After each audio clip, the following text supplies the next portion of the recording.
where news comes first. This is WECT News at midday, streaming live on WECT.com and the WECT News app. Thanks for joining us. I'm Kim Ratcliffe. I'm Bob Bonner. This afternoon we do begin with breaking news. Homes have been evacuated and a portion of a major highway is now closed due to a fire at Tiger Products chemical plant in Bladen County. This is the map that we're showing the area right now. This plant is on 701 and it is a road closed between Elizabethtown and Clarkton.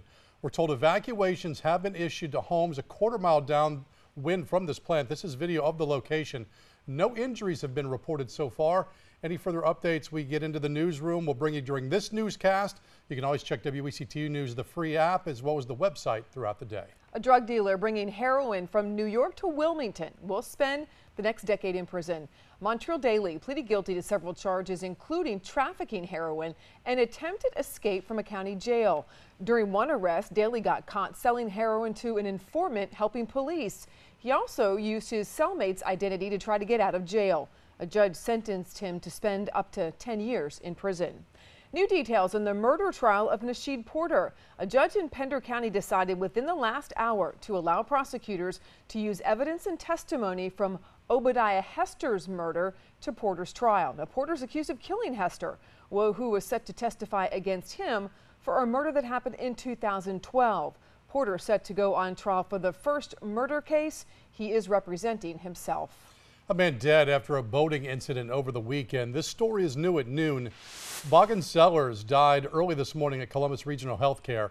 According to Assistant County Coroner, the Sellers was involved in some type of boating accident at Lake Waccamaw. This happened Sunday afternoon. We're still working to get more details on what happened there. He is from Hallsboro and was 31 years of age.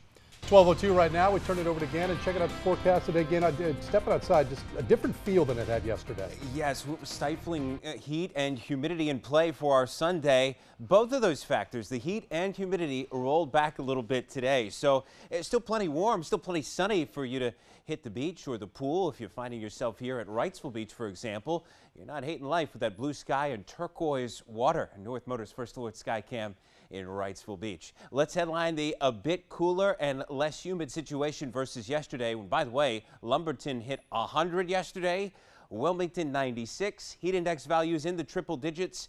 How about 80s? A lot easier to take, whether you're working hard or playing hard outside this afternoon. Sun, 0% rain chances, and a north or east breeze rounding out your forecast for today. Let's push it forward to tonight, where we have 60s on the board. Yeah, a little bit hotter and more humid is back tomorrow. Your 7-day forecast coming up. All right, Gannon. Well, much more information now coming out in light of the events going on in the city of Orlando. President Obama now saying there's no evidence the attack was part of a larger plot. NBC's Sarah Rosiero is at the hospital in Orlando where many of the injured were taken. We are now learning more about the people killed inside the club. Officials telling us this morning there are 49 victims. The 50th person is the shooter. We will not be defined by the act of a cowardly hater. We will be defined by how we respond, how we treat each other, and this community has already stepped up to do that. Orlando's Mayor Buddy Dyer standing with the governor, local and federal agents updating us on efforts to sift through the evidence and learn more about the shooter, 29-year-old Omar Martin. Their first priority, identifying victims and notifying family. The shooter was included in the number at 50. There are 49 victims. We don't really count the shooter as a victim.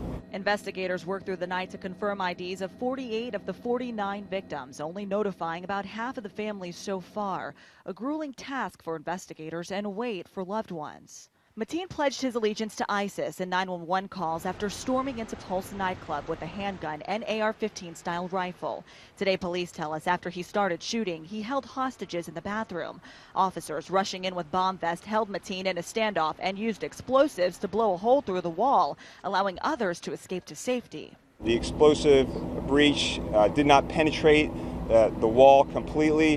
We used our armored vehicle, the Bearcat armored vehicle, to punch a hole in that wall and defeat the wall. So there's a hole in the wall about 2 feet off the ground and about 2 or 3 feet wide. We were able to rescue dozens and dozens of people. Mateen came out through that hole as well, dying in a shootout with police after. Now the community and nation are coming together in complete shock as we deal with the aftermath of the nation's deadliest shooting. In the wake of the massacre in Orlando, candlelight vigils in remembrance for the dead were held across the country, including right here in Wilmington. But in Charlotte, this vigil was personal. Yeah, Raycom News Network's Christian Flores reporting frantic moments then turning into one of sorrow for a member of the Charlotte Latin Pride group.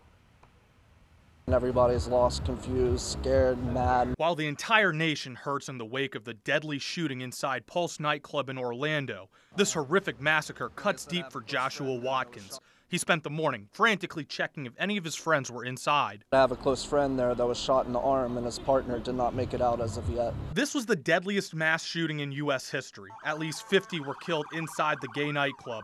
Another 53 fighting for their lives in the hospital. Members of the LGBT community here in Charlotte say this tragedy, it could have been just about anyone in this room, leaves them feeling violated. It was more than just a tragedy in terms of the death toll, but it was just a tragedy in terms of the one place that a lot of us feel like we can gather and not be in danger and can hold hands, and all those things was just taken from us. As family and friends of the victims in Orlando embraced each other while living out a nightmare, the Charlotte community did the same. Several emotions. I'm appalled, despicable, and my heart was broken. It's a really, really hard day. And few answers have come out of this massacre.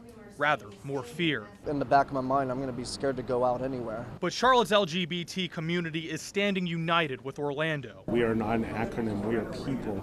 We are brothers, we are sisters, we are children of our parents, we are parents of our own children. At 6 Sunday evening, the nation took part in a moment of silence. A silence with a message loud and clear. We must never forget.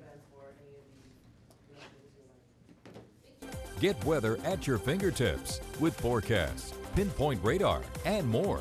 Download the latest WECT weather app from your app store. It's free. Sponsored by Wilmington Health. When it comes to higher quality, lower cost health care, Wilmington Health is leading the way in southeastern North Carolina. There really is no comparison.